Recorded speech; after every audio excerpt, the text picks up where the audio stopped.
Hey, what's good with you guys? My name is Jay Orta. I go by L Birdman, and I used to work under the name Jason Gore when I was a professional wrestler. And on Facebook a couple of days ago, I posted about how it had been 4 years since Chris Romero, aka Chris Youngblood, died. And one of the poker players from down here in Houston, and I haven't really got to talk too much about some of the stuff that I got to do with professional wrestling down here. I don't. I mean, I mentioned that I was a professional wrestler, and I talked to like some of the security guys about just like dumb little stuff that I've done here and there, but I haven't ever really gotten to tell any stories like on YouTube or anything like that. And I don't know. I'm gonna be doing a podcast with a friend of mine up in Wichita sometime soon. So it's kind of gives me used to this type of format. So this is for Mr. John Carter and everybody else that wants to watch it. But he's the one that requested it, so I'm going to tell a story about how I went from Chris Youngblood's shithouse to his, I'm not going to say his penthouse, but where I ended up back in his good graces. So in the middle of this, my quote-unquote wrestling time, I could never really call it a career, but there was two wrestling companies that used to wrestle off of. We used to work on the same street. Okay, it'd be basically the equivalent of just like how it is with some of these poker houses down here, where basically, like we have one wrestling company on the side of a major street, and then maybe a mile down the street, there's another wrestling company, and basically like how this all worked out. I mean, Amarillo, it's a big town, but there's not a lot of people that were coming out to wrestling shows back then. So basically, we have two racetracks for two horses in our town, basically, and everybody, and both the racetracks are open at the same time. So it was kind of crazy. We're, I don't know, fighting over 300 wrestling fans between two wrestling shows. But anyway, there were some things going on for the company that I was working for, and a couple of my quote unquote real life friends, actually three of them. It was Rick, Josh, and Andy. They wanted to go check out the NWA Tops of Texas wrestling show. So we go over there, and like we actually paid to get into the door. Like I'm the only wrestler. Like the other three guys, like one of them, he runs wrestling shows in Lubbock now. The other two, I haven't seen them in a long time. We pay to get in there. There is one security guard working, and believe it or not, this is so crazy. Like I used to work with this guy at a job where we all used to work at errands, moving furniture, picking furniture up and whatnot. So I'm not even really watching a wrestling show, even though I'm there to talk wrestling business with them after the show. I just start yammering with the security guard. Y'all know how it is. Like, if I show up to a wrestling show, a lot of the time, if I'm there, I'm talking to some of the younger guys. I'm talking to the guys I used to wrestle with. I mean, it's no offense to anybody that I'm not watching the wrestling show. I mean, I'm there because, for me, it's like a reunion. I haven't seen a lot of you guys in a long time, so you know how it is. Whenever you see somebody in a long time, you want to catch up. You'd rather talk to them out there than be watching the show. So I'm sitting there talking to my friend John Huckabee, and there's a commotion, and me and John both look up, and there's entrance music playing, and Chris Youngblood is coming out with a guy that used to work under the name, I can't remember if it was the Angel of Death or the Angel of Darkness. I'm pretty sure it was the Angel of Death, Chris Walker. Like, kind of a large, like, redneck guy, I guess. But he would work under our mask.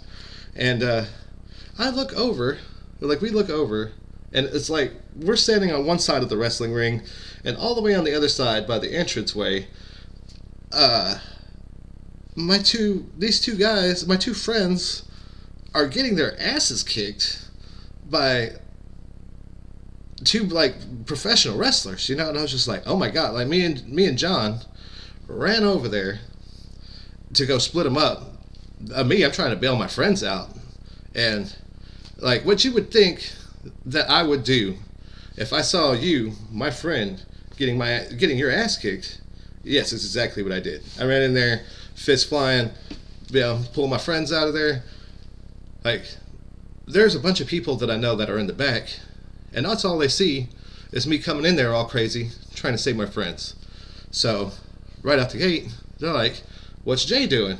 Did Jay just come from down the street to disrupt our wrestling show?" I mean, I've got friends of mine that I've known like my whole adult life that are all of a sudden like super mad at me and they want to fight.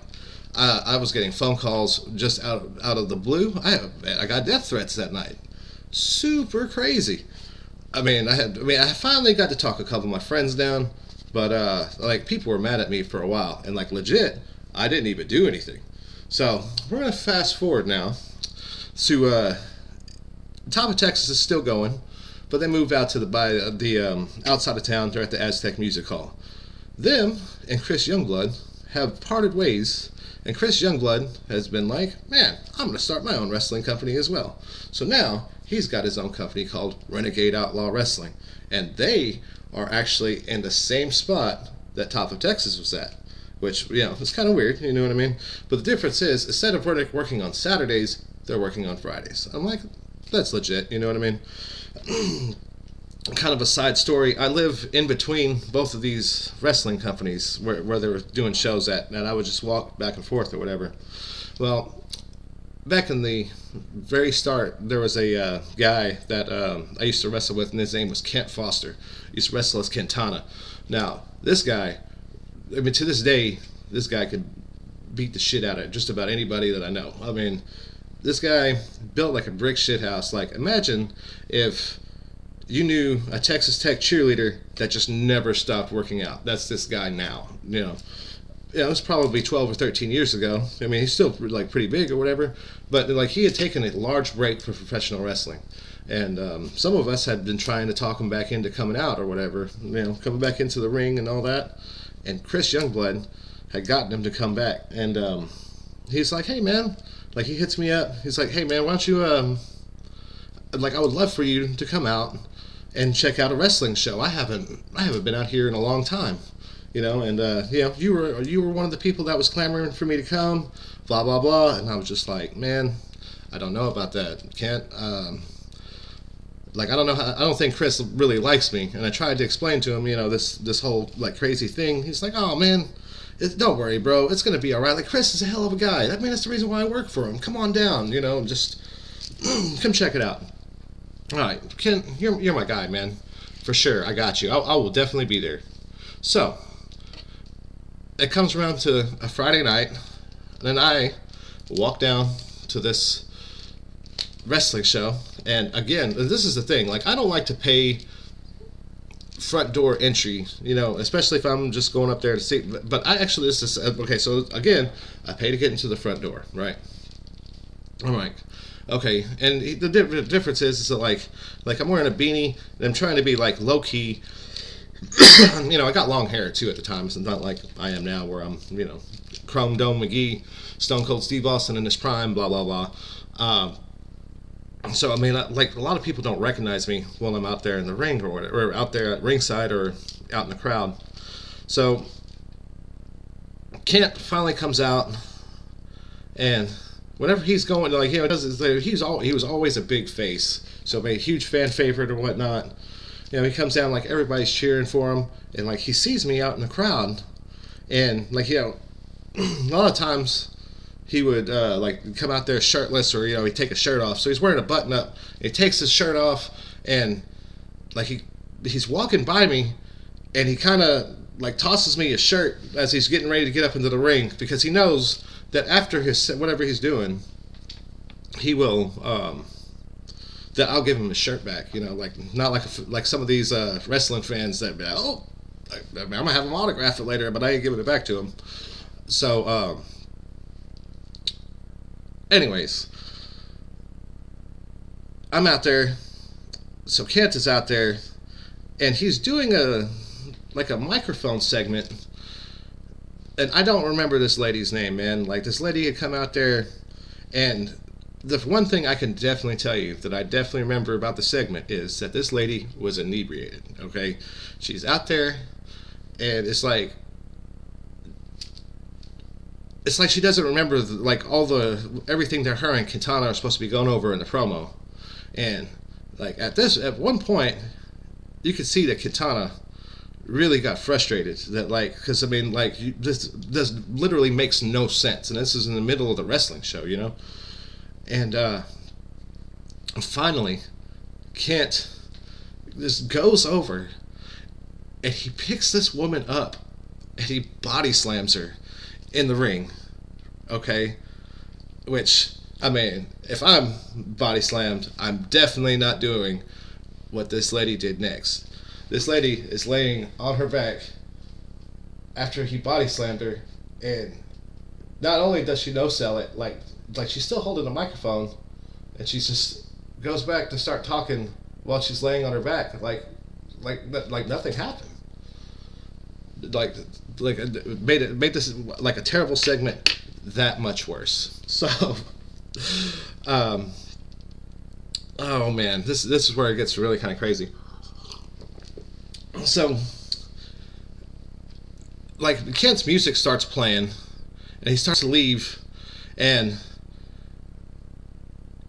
he comes out toward me in the crowd area, like he's actually walking out in the crowd, and he goes to grab the shirt from me, but he kind of pulls on my arm too a little bit, and it looks like I kind of like am also kind of doing like a physical altercation, and he just kind of it looks like I'm pushing him a little bit, but he grabs my arm because I'm still holding the shirt. He like grabs my arm under the shirt and like kind of pulls me in. It's like all I hear him say is "bail me out," and then like he like goes to grab the shirt and he pushes me, and I'm just like, oh, here we go. Like, I mean, yes, that segment did look terrible and everything, and this is one thing that you have to be aware of, like whenever you're doing something along these lines, is that sometimes when you're out there, things go wrong, and sometimes you have to improvise. But this is one of those rare times that you improvise with somebody that is not even on the roster and the company, and you know, like 80% of the people that are in the back do not even know that you're in the building. Okay, so me and Kent start shoving each other in the crowd, and then we start like punching each other, and we are on the right side of the ring, and we just basically like security tries to get involved, and we like actually start like it starts looking like a backstage brawl. Like I mean, like we're we're doing headlocks and like just slamming each other's heads into stuff, and we work our way to the back. And as we're working our way to the back, I'm just like, man, I'm ready to get to the back, and Chris Youngblood is gonna kick my ass, man. Like I've already like some of the guys that were mad at me from the first time, I'm like, they are in the back, and there's nobody that's gonna forgive me for this one. Like I don't even know how this one's gonna work out. So we work our way to the back, and we get back there, and like Kent is just like, oh man, like thank you so much. And I go just a little bit further, and then like Chris comes around the corner, and I'm like, oh, here we go. And he's like, oh bro, like way to be, man. Like it's really kind of crazy. Like he's a larger Mexicano guy, but he's got a kind of a redneck twang to his voice. He's like, bro, you did a hell of a job out there, man. Like way to save us. That segment was terrible. And I was like, oh man, you're not mad? He's like, no bro, it was gooch. That was the way to be. Then it's like, man, so what do you think about working a program with Katana down the line? Because we got to do something. We can't just leave it hanging out there like that. And then the next thing you know, just I'm working with Cantana, I'm working with Shane Garrett and El Gringo Loco, and we're doing all sorts of fun stuff out there. Like I'm working on Fridays, I'm working on Saturdays, meeting more and more cool people. I mean that's one reason why I was in professional wrestling in the first place. And like I said, I mean it just kind of blew me away. But that's one of that story's been on my mind a lot, and I was trying to think of how I was going to word it. And look at that, we made it 15 minutes in. So if you made it this far, and I did say uhs and ums and stutter a lot on this, and it is what it is, guys. But Mr. John, this is your story, because 15 minutes is a long time to tell a story in the box. So we'll see y'all down the line, and maybe I'll tell some more stories. But whenever I do that podcast, I'll be sure to let y'all know too. Be sure to share it, and I might do more stuff like this down the line, and we'll just go from there. And thank you so much for having me and giving me 15 minutes of your time.